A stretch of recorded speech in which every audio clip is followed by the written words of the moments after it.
All right, what's up, fellas? Mark Parson, Cornerback Pro. All right, so I was on Instagram the other day and I saw a clip and I was like, let me show my guys this. Anytime I get some information, I would definitely want to show that to you so that we can learn. All right, so this is it's one of those funny Instagram, so funny football Instagram highlight handles.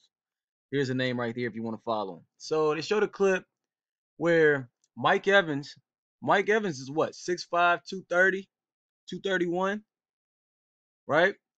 Terrence Newman, who was playing with the Bengals at this time, 5'10", 197. So he's not super small. Actually, that's not really small. He's not that tall, but that's not small. 197, that's not small. All right. Um, but again, compared to 6'5", it is. So there's certain things you can do that can help you. Now, Mike Evans is gonna block Terrence right here. So I want you to see it, and then I'm gonna give you a couple tips. I learned this being a little guy, right? I learned how to, and how many of you guys who follow me, I say it all the time. I say, yo, read the book, The Art of War. How many of you guys actually did it? I want to see in the comments.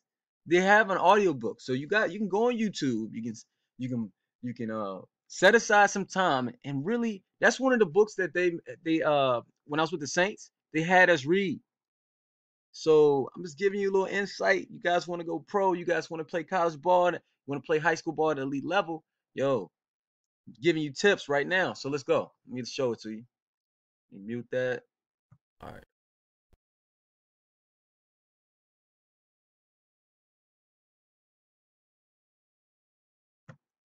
So one thing I do like with Terrence Newman, so it's a running play. It's coming to us. I like how Terrence is not backing down, right? So we don't back down from challenges.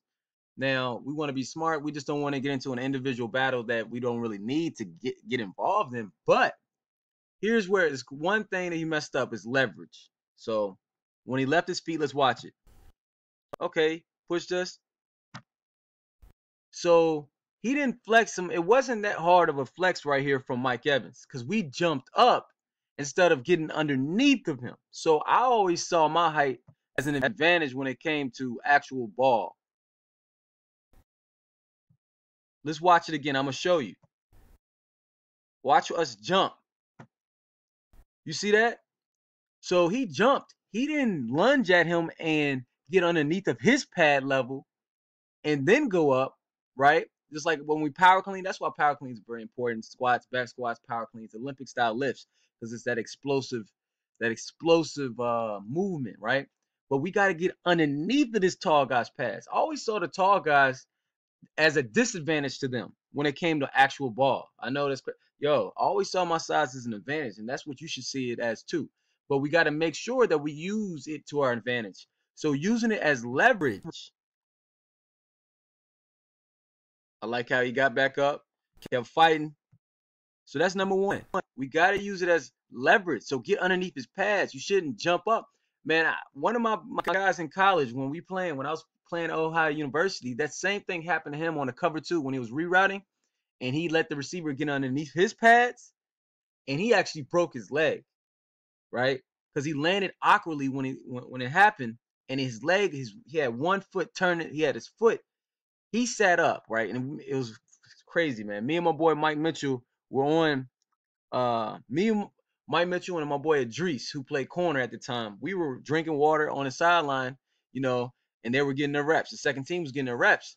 And he got lifted up. He got lifted up in the air because he jumped and he didn't get underneath the guy's pads. And that guy wasn't nearly as big as Mike Evans. Okay? So that's number one. Number two, so this is where we talk about art of war. So leverage, first of all, always use leverage. Get underneath that guy's pads. You should be under him. Let's watch it one more time. Okay, that's where we get got, right?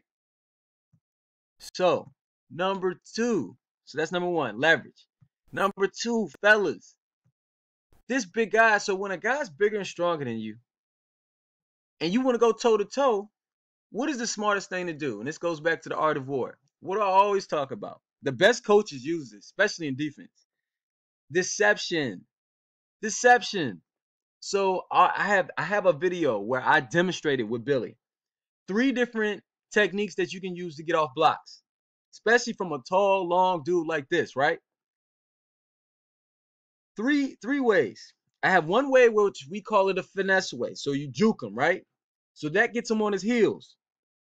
Another way, the second way, is when you put your freaking forehead right into his chin. That means look how lower we have to be. So that means we don't jump. We don't explode until we get right in here. You put your forehead right, your face mask right into his chin, and then explode up. And then you extend with your arms. You come at him, right? That's number 2. And number 3, we mix it. So you act like you're gonna finesse him. He gets on his heels, and then you pop him right in his chin, right? And notice that I'm saying his chin because that means we have to be low. We have to have really good leverage. So that second one, when you do these 3 things to him, he doesn't know what you're gonna do. And I'm gonna say one final thing after this, but he doesn't know what you're gonna do, so that keeps him on his heels. But right here, he knows you're gonna come at him. He sees you square him up and size him up and like, okay, you want something? So now he like 2 bulls or 2 rams going at it. So they're prepared. Never let them get prepared. Never let them know that what you're gonna do. And I talk about that in Press Man as well. Deception. So juke them first, then hit them, right? Act like you're looking over here, like you're not even looking at them, then hit them. When is the best time to hit somebody? When they're not looking. Now, obviously, don't hit nobody in the back. Don't hit them in the side where you get a penalty. Don't do anything dirty. But look, man, deception. That's how you're going to beat a bigger, stronger person. Use your leverage. So that means you're going to be under him and you're going to explode. And then deception. Make him think you're looking over here, then bam. I tell you somebody who's really good at it. All right. Yo, I'm telling you, Jalen Ramsey, yo. Remember when he got in that fight with what's his name? AJ Green? That little stuff, man, I'm telling you, that gets those receivers out of their game. Make him on his heels. Never know. Make sure that he never knows what you're gonna do. Deception. So again, I'm gonna go back over it. If he thinks, all right, so we got 3 ways. Make sure you go through my channel, you'll find it. How to get off a block. You got a finesse. So juke him. Remember, you have to keep your leverage too. By the way, no running back should ever get outside of you, and I talk about that. But finesse. So juke him. Number 2, man, you freaking get underneath this guy's pass and you put your face mask right into his chin, the forehead right into his chin, and then extend with your arms and then control him with your arm, your hands. Your hands should be inside his chest. Bam. Right? And then the third is finesse first, make them think you're gonna finesse them, and then bam, right there. And then make sure you just keep your leverage because you're talking about outside. Nobody should ever get outside of you. Then don't wrestle with them, man. Don't play with them. Pop them, then pull them through. Okay. And then finally, we talk about deception, man. Look, the best time to hit this dude when he's not thinking about it, when he's not looking, or you make it look like you're looking inside, then run into him and pop him. All right. So that's just when I saw that, we'll watch it again a couple times. You got to keep your leverage and don't let him know that you're coming. All right. And we all learn lessons because Terrence Newman been in the league for a minute. So of course he learned right there, but I like his fight. You notice how we keep going?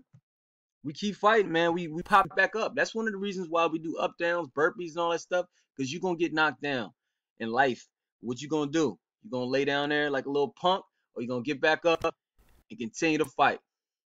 Just my thing is make sure you fight with uh intelligence. Like be smart about it.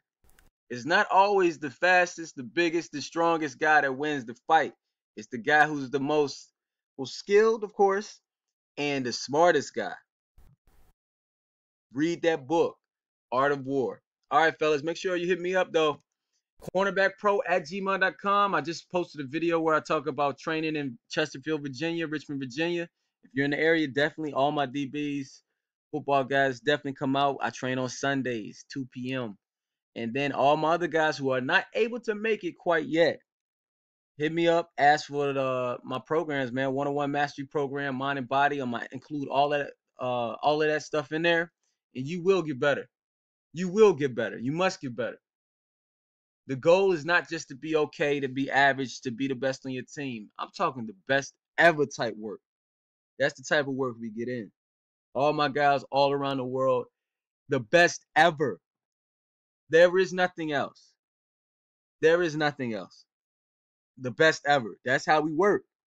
Cornerback pro students, that's how we work. And you could be a linebacker, you could be a safety, you could be a receiver, you could be a cornerback. Because mindset is the best ever, no matter what you do. And matter of fact, I tell my cornerbacks to play, my DBs to play receiver and play both ways, so that you can improve your skills to a elite level. All right, hit me up. Peace.